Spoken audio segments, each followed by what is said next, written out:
What is going on, Jet fans? Matt O'Leary back with another video on a rainy Sunday morning here. I was going to say excited because that's usually how I start my videos. I'm excited to talk to you about something on the New York Jets, but this one doesn't really excite me. It more so frustrates me as Aaron Rodgers took a shot at the Jets' run game and offensive scheme last year. So Mark Schlereth of NFL on Fox said, Aaron Rodgers and I had a conversation when he was with the Jets, how abysmal their running game was and how schematically it made no sense. I started the conversation and then Aaron went on for about a 25-minute diatribe on their run game. It's the we're trying to find the guy who did this meme. What are we talking about? Obviously, last year, the Jets' run game was absolutely atrocious. I'm not going to come on here and defend what the Jets were trying to do offensively last year. But how many of the factors that went into the Jets' scheme and run game also have to do with Aaron Rodgers? Let's start with the offensive coordinator who started the year last year.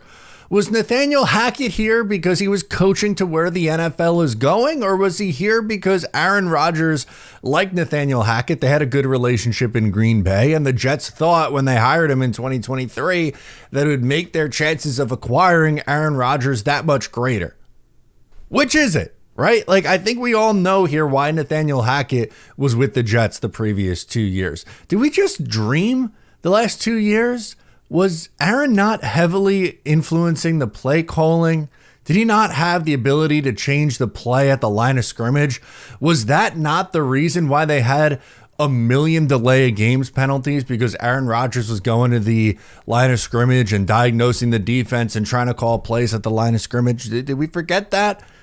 Didn't Rodgers complain about using motion, which is a way that a lot of NFL offenses improve their run game and run scheme? Look at teams like, I don't know, the Los Angeles Rams, for example, the Ravens, the 49ers, teams who use a ton of motion. They're able to run the ball well. It's not a one-for-one correlation, but it's something that NFL offenses do in 2025 because it's not 2007 anymore, and the Jets refuse to do it, just would not do it.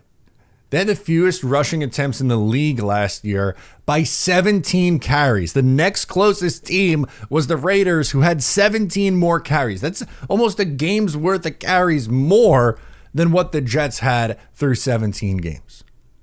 They were fifth in passing attempts last year.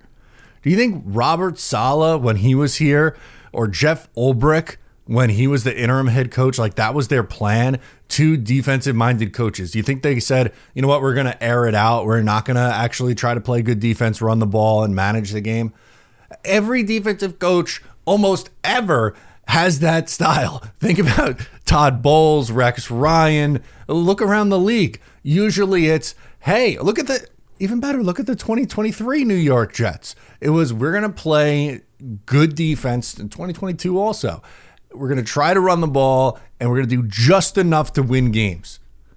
You had the Robert Saleh quote, 1st to 20 against the Raiders last year, probably wins this game. That was their mindset. And you think that was their plan? You know what? Fuck that. We're going to throw the ball the 5th most times in the NFL. Aaron Rodgers is going to have an absurd amount of passing attempts per game. Like, again, yes, there were other issues. I'm not saying it's only Aaron Rodgers' fault. It's not. Obviously, the issues with the New York Jets went deeper than Aaron Rodgers a year ago. But look at the things that I just rattled off. Their play caller. Why was Nathaniel Hackett here? Why did they not use motion? Why did they have so many delayed game penalties? Why did they throw the ball so much? Are we not seeing the correlation? It just comes across as insanely out of touch and insanely hypocritical for him to go on this 25-minute diatribe on why the rushing attack stinks. It's crazy. Just take some accountability. And that was my problem with the Jets last year, was it felt like nobody on that team took accountability. Everyone was pointing the finger at someone else, whether it was Saleh, Ulbrich, Rodgers, Sauce, whoever. They were it's someone else's fault, New York Jets in 2024. And that's got to change this year. If I'm asking for one thing out of Aaron Glenn in year one, I would like them to make the playoffs, obviously, and end the drought. But can you just, my two things, can you take a tangible step forward in year one, improve off of a 5-win season a year ago, show some signs of growth, and not be the point the finger New York Jets? Can you be the, I'll take some accountability Jets? Hey, we weren't good enough in this area. We got to get better here, instead of it's everyone else's fault but mine. Woe is me. Because that was the New York Jets really over the last 2 years. Since Aaron Rodgers went down, it was the woe is me, let's blame everybody else New York Jets. 4 plays into 2023. And then the mindset turned from, we're a good team, we're going to come in here and make some noise, to we just got to blame everybody else but ourselves. Insane quote to read this morning. I was shocked.